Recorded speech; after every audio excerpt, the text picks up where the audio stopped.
Louisville has pumped $1.5 million so far into a British control company to create a factory to pump out prefabricated homes. And now the city wants to give it even more money. But nearly a year after the city sold the company the land to build these demonstration homes, Wave News troubleshooter Mark Stevens has found that nothing has been built. MMY US won the contract to build up to 5 demonstration homes. There was a big press conference when the city announced it would help the company establish its factory in the Parkland neighborhood, promising jobs for people living in the West End. But we found some of those promises haven't been kept. In the Chickasaw neighborhood, the only activity we found at this vacant lot on 42nd Street sold to MMY US was a contractor cutting the grass.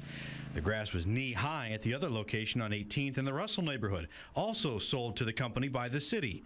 The project had a deadline. A substantial portion of the project must be completed within 90 days. The Land Bank Authority seemed satisfied the company would move quickly when it approved the sale a year ago. They have been cleared through planning. They have been cleared through construction review.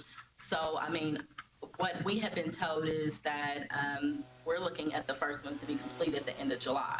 But MMY US only got the permits in March this year for the 42nd Street house, a far cry from the pomp and circumstance of the mayor's ribbon cutting.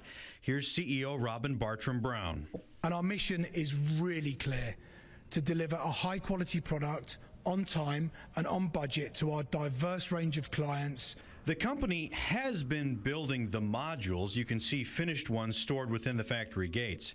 MMY US is building an apartment building in Sellersburg with its partner, Family Scholar House. MMY is a global modular housing manufacturer that has decided to open up its very first location in the United States right here in West Louisville with a $6.1 million investment. Public records cast doubts on the mayor's claims. MMY US's own contract proposal to get city money to help outfit its factory said it was key to building a government building in Saudi Arabia in 2020.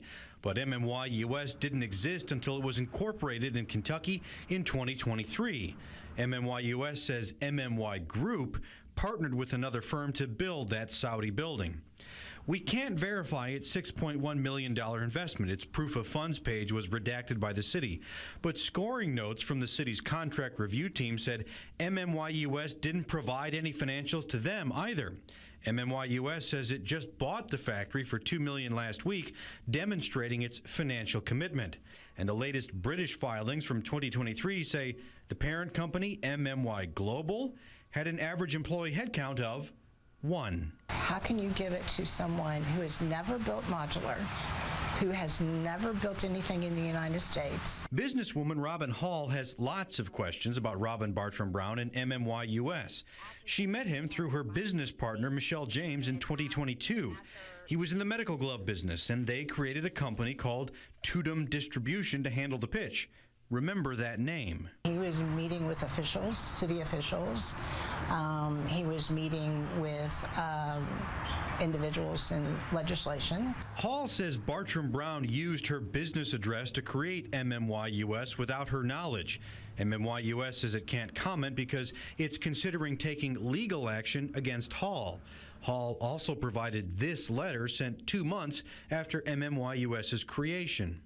It was sent to her partner, formalizing a relationship between MMY and Troubleshooters Distribution to sell modular construction, not medical gloves. James is married to Deputy Mayor David James.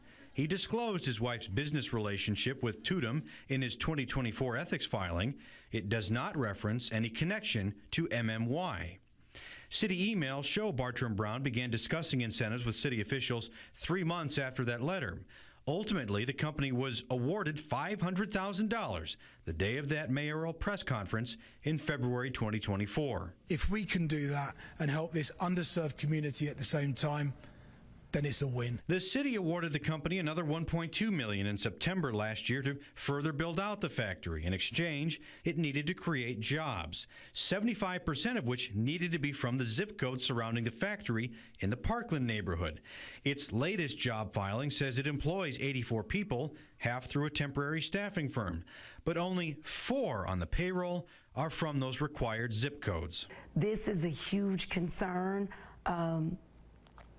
especially with so many broken promises, that seems to go along with not producing exactly what they say they're going to produce. Councilmember Tammy Hawkins says she was told that was a priority and that there would be training. When you have a company that comes in a underserved area, such as that area, you would definitely have to change. In a letter to the city, MMYUS says it's trying to improve. It says they have already filled their unskilled positions and are struggling to find skilled workers. We just can't give taxpayers dollars to development projects that don't do what they say that they're going to do. Hawkins plans to ask tough questions as the city crafts its next budget.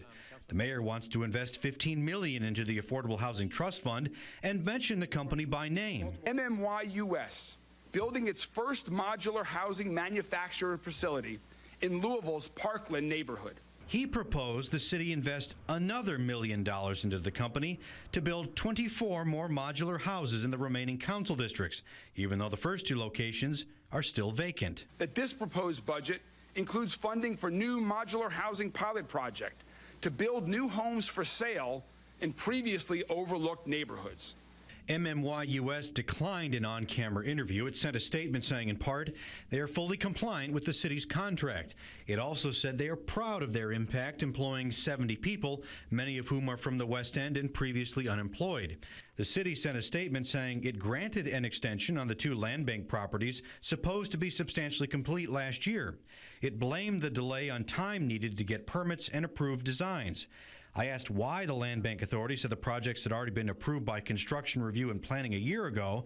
The city said these were the first modular houses built in the state and needed more review.